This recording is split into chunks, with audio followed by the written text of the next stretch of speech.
ते कमी होतं आणि एकदम छान वाटतं. तिथं गेल्यावर एकदम मन प्रसन्न होतं. भगवान गडावर गेल्यावर परत गडावरून जाऊ वाटत नाही असं हे देवस्थान आहे.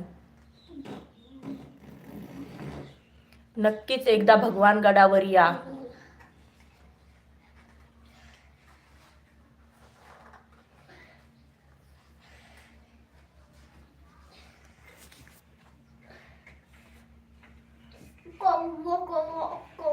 भगवान बाबांनी पाण्यावर बसून ज्ञानेश्वरी वाचलेली आहे.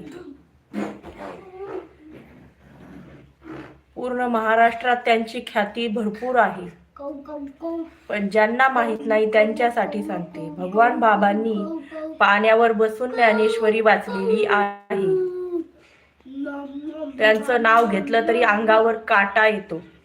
एकदम म्हणजे साक्षात भगवान बाबाच आहेत ते. साक्षात आपल्यासाठी भगवानच आहेत.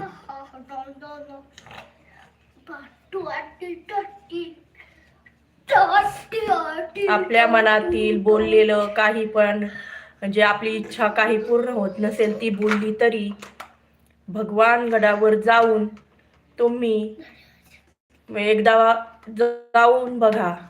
तुम्ही जे बोलाल ते खरे होते. तुम्ही जे इच्छा मागाल ती भगवान बाबा पूर्ण करतात.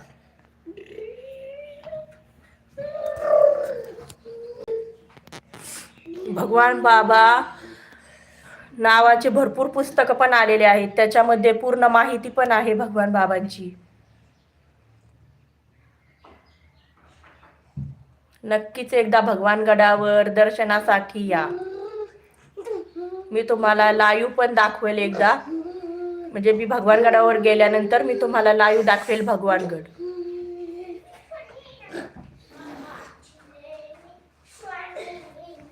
भगवान गडावर गेल्यानंतर आपल्या इडापिडा सगळं नाहीसे होतात. आपल्या इच्छा पूर्ण होतात.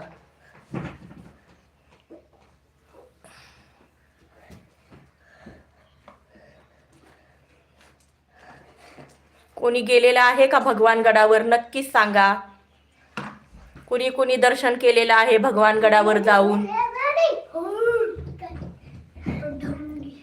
नक्कीच कमेंट करून सांगा की भगवान गडावर ताई आम्ही गेलो होतो, आम्ही दर्शन केलेलं आहे.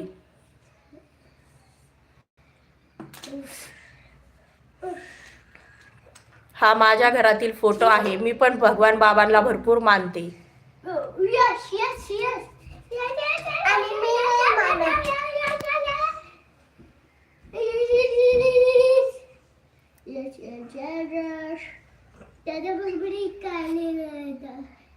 नक्कीच भगवान गडावर दर्शनासाठी या. यांची ख्याती दूर दूर पर्यंत आहे. आणि एकदा भगवान गडावर गेलं ना आपल्या मनातील टेन्शन वगैरे सगळं म्हणजे तुम्ही पाऊल टाकता क्षणीच तुमच्या मनातील सगळी इच्छा पण पूर्ण होतात. आणि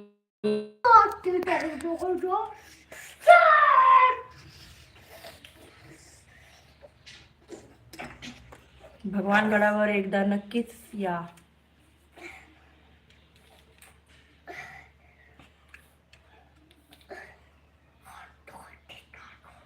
आपण एखाद दिवशी भगवान बाबांची आरती पण लाईव्ह मध्ये घेऊ.